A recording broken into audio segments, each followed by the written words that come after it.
بسم اللہ الرحمن الرحیم۔ ابتدا ہے رب جلیل کے بابرکت نام سے جو بڑا مہربان نہایت رحم والا ہے۔ تمام دیکھنے اور سننے والوں کو شاہد اسلامک پوائنٹ کی طرف سے السلام علیکم۔ یوں تو اللہ تعالیٰ نے دنیا کو تخلیق کرنے کا مقصد انسان کی سمجھ سے بالاتر نہیں، کیونکہ اللہ عز و جل نے انسان کو سوچنے سمجھنے کی صلاحیت سے نوازا ہے، اور قرآن پاک میں بھی کئی جگہوں پر انسان کو غور و فکر کی دعوت دی ہے۔ اللہ تعالیٰ نے یہ دنیا اپنے پیارے محبوب حضرت محمد مصطفیٰ صلی اللہ علیہ وآلہ وسلم کے عشق میں تخلیق کی، اور پھر اس دنیا میں کئی طرح کی مخلوق کو پیدا کیا۔ ان مخلوقات میں جانور، پرندے، درندے، غز، ہر قسم کے چرند پرند شامل ہیں۔ آئیے آج ان میں سے کچھ مخلوق کی تخلیق اور معلومات کے بارے میں بات کرتے ہیں۔ کتابوں کے مطابق ابلیس یعنی شیطان جن تھا۔ اللہ تعالیٰ نے اس کی عظیم عبادتوں کی وجہ سے اسے فرشتوں میں شمار کیا۔ بعد ازاں اس کی ریاضتوں کا سلسلہ شروع رہا، چونکہ یہ وہ دور تھا جب ابلیس جنت میں تھا، اور جنت کی زمین کا کوئی حصہ یا ٹکڑا ایسا نہ تھا جس پر ابلیس نے سجدہ نہ کیا ہو۔ وہ ان سجدوں، عبادتوں، ریاضتوں کا نتیجہ تھا کہ اللہ تعالیٰ نے ابلیس کو فرشتوں کا سردار بنا دیا تھا، لیکن پھر شیطان غرور کا شکار ہو گیا اور اس نے مٹی کے پتلے یعنی سیدنا آدم علیہ السلام کو سجدہ کرنے سے انکار کر دیا۔ یہاں سے ہی خیر و شر کی طاقتوں کا آغاز ہوا۔ قدیم صحائف اور کتابوں کے مطابق ابلیس کو جب حکم دیا گیا کہ سیدنا آدم علیہ السلام کو سجدہ کرے تو اس نے حقارت سے حضرت آدم علیہ السلام پر تھوک دیا۔ شیطان کا تھوک حضرت آدم علیہ السلام کے پیٹ پر جا گرا تھا۔ بعد ازاں اللہ عز و جل نے حضرت جبرائیل علیہ السلام کو حکم دیا کہ جہاں حضرت آدم علیہ السلام پر تھوک گرا وہ مٹی نکال لاؤ۔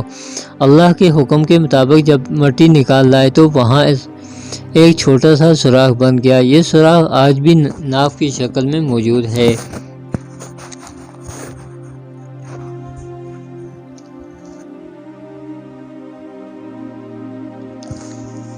جس کو پنجابی میں دھنی کہتے ہیں۔ اللہ تعالیٰ نے اس ناف کی مٹی سے کتا بنایا تھا، اور کتے میں 3 خصلتیں ہوتی ہیں۔ پہلی یہ کہ کتا انسان سے محبت کرتا ہے، کیونکہ یہ انسان کی مٹی سے بنا تھا۔ یہ رات کو جاگتا ہے اس لیے کہ اسے حضرت جبرائیل علیہ السلام کے ہاتھ لگے تھے۔ یہ انسان پر بھونکتا ہے کیونکہ شیطان کا بھوت کتے میں شامل ہے۔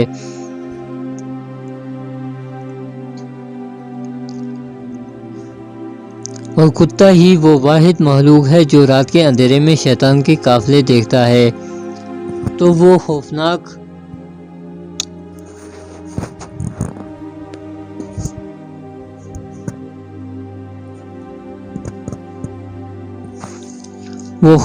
آوازیں نکالتا ہے۔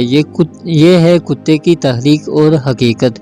مکھی چونکہ ایک معمولی سی مخلوق ہے، لیکن اس کی تخلیق کا مقصد بہت بڑا ہے۔ ہم چونکہ اپنی فانی دنیا اور اس کی خوبصورتی کو ہی اپنا اصل ٹھکانہ سمجھتے ہیں کہ ہمیں ارد گرد کی مخلوق پر غور و فکر کا وقت ہی نہیں ملتا۔ اگر ہم چھوٹی سی مکھی کو ہی دیکھیں تو سوال جنم لیتا ہے کہ آخر اس مکھی کی تخلیق میں اللہ کی کیا حکمت ہے۔ خراسان کا ایک بادشاہ شکار کھیل کر واپس آنے کے بعد اپنے تخت پر بیٹھا تھا۔ تھکاوٹ کی وجہ سے اس کی آنکھیں نیند سے بوجھل ہو رہی تھیں۔ بادشاہ کے پاس ایک غلام ہاتھ باندھے ادب سے کھڑا ہوا تھا۔ بادشاہ کو چونکہ سخت نیند آئی ہوئی تھی، مگر جب بھی اس کی آنکھیں بند ہوتی تو ایک مکھی اس کی ناک پر آ کر بیٹھ جاتی، اور نیند اور بے خیالی کی وجہ سے بادشاہ غصے سے اس مکھی کو مارنے کی کوشش کرتا۔ یوں ہر بار اپنے چہرے پر پڑتا تھا کیونکہ مکھیاں اڑ جاتی تھیں۔ جب 2-3 بار ایسا ہوا تو بادشاہ نے ہاتھ باندھے ادب سے کھڑے غلام سے پوچھا کہ اللہ تعالیٰ نے اس مکھی کو کیوں پیدا کیا ہے؟ اسے پیدا کرنے میں اللہ کی کیا حکمت پوشیدہ ہے؟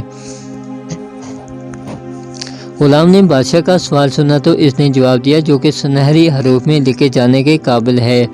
غلام نے جواب دیا، اللہ نے مکھی کو اس لیے پیدا کیا ہے کہ بادشاہوں اور سلطانوں کو یہ احساس ہو کہ بعض اوقات ان کے ذریعے زمینی بادشاہوں کو یہ پیغام دینا چاہتے ہیں کہ یہ جو تم زمین پر بادشاہ بننے پھرتے ہو، تمہاری حیثیت کیا ہے؟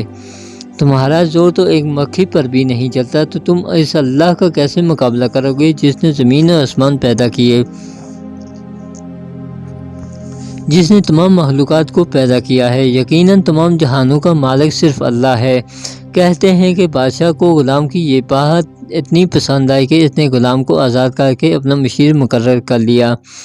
بلی کو پیدا کرنے کی اللہ کی حکمت کچھ یوں ہے کہ حضرت نوح علیہ السلام کی قوم پر پانی کی صورت میں سیلاب کا عذاب آیا، اور اللہ تعالی نے حضرت نوح علیہ السلام کو کشتی بنا کر اس میں سوار ہونے اور ہر جاندار اور پرندے کا ایک ایک جوڑا کشتی میں محفوظ کرنے کو کہا۔ تو حضرت نوح علیہ السلام نے اللہ کے حکم کی تعمیل کی۔ کشتی میں پانی میں تھی، اس دوران کشتی میں چوہے پیدا ہو گئے، انہوں نے کشتی کو کاٹنا شروع کر دیا، جس کی وجہ سے کشتی میں پانی داخل ہونے کا خدشہ پیدا ہوا۔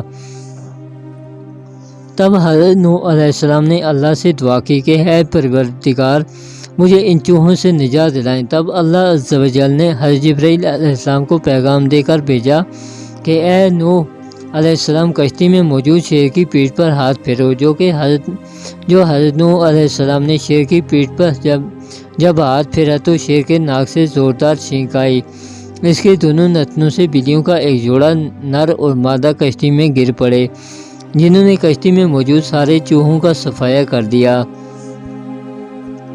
مور اور سانپ چونکہ پہلے جنت میں رہتے تھے، مور جتنا اب خوبصورت ہے جنت میں اس سے کئی گنا زیادہ خوبصورت تھا، اور مور کے پاؤں بھی بے حد خوبصورت تھے۔ سانپ کو بھی جنت میں اللہ نے پاؤں سے نواز رکھا تھا، اور سانپ کے منہ سے جنت کی خوشبو جیسے ابرق کہتے ہیں آتی تھی، کیونکہ مور اور سانپ جنت سے باہر آیا جایا کرتے تھے۔ ایک دن جب دونوں جنت سے باہر تھے تو ان کی ملاقات شیطان سے ہوئی، کیونکہ شیطان کو اللہ نے جنت سے نکال دیا تھا اور شیطان کسی بھی طرح دوبارہ جنت میں داخل ہونا چاہتا تھا۔ اس نے کہا کہ مجھے بھی اندر جنت میں لے چلو۔ مور نے کہا نہیں، ہمیں اللہ کا خوف ہے، ہم تمہیں اندر نہیں لے جا سکتے۔ شیطان نے سانپ کو اپنی دوستی کا واسطہ دیا۔ تب سانپ نے شیطان کو مشورہ دیا کہ تم سانپ بن جاؤ اور میں تمہیں نگل کر جنت میں جا کر اگل دوں گا۔ چنانچہ شیطان نے یہی کیا، وہ سانپ بن گیا اور میں نے اس کو نگل لیا اور جنت میں جا کر اگل دیا، اور یوں شیطان ایک بار پھر جنت میں داخل ہونے میں کامیاب ہو گیا۔